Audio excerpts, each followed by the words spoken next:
দ্বীপ জেলা ভোলার আজকে থেকেই ইলিশ ধরা বন্ধ। এই যে ইলিশ উঠায় দিয়ে দিতেছি, সমুদ্র থেকে সকল ইলিশ চলে আসছে কিন্তু আজকে, এবং আজকে থেকে 22 দিন বন্ধ।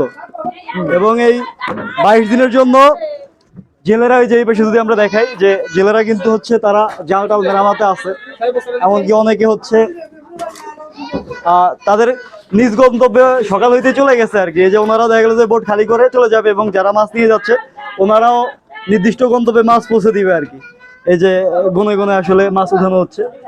আসলে এখানে যে নৌকাগুলো, এগুলো আসলে যে ঠিয়া বিক্রি করা হয়, যে আসলে এখানে কত মাছ থাকে এটা অনেক সময় ইয়া থাকে না, অনেক সময় ওজনে বিক্রি করা হয়। তো এই যে তারপর হচ্ছে আসলে ক্যাটাগরি সিলেক্ট করা হয়, যে আসলে কোন ক্যাটাগরি কত দামে যাবে। দেখা গেল যে এভারেজে একটা মাছের দাম যদি 500 টাকাও পড়ে, কিন্তু ক্যাটাগরি হিসাবে দেখা গেল যে ওই মাছটার দাম পড়ে যায় 50 টাকা, আবার অন্য একটা মাছের দাম পড়ে যায় 2000 টাকা।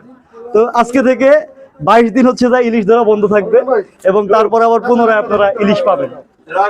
এটা আমি এই যে এখন উঠে দিব আর কি, এই যে নিয়ে যাবে। দাম আমি শুধু ধরে দেয়, আমরা আমার লাগবে না। আরে থাক, এই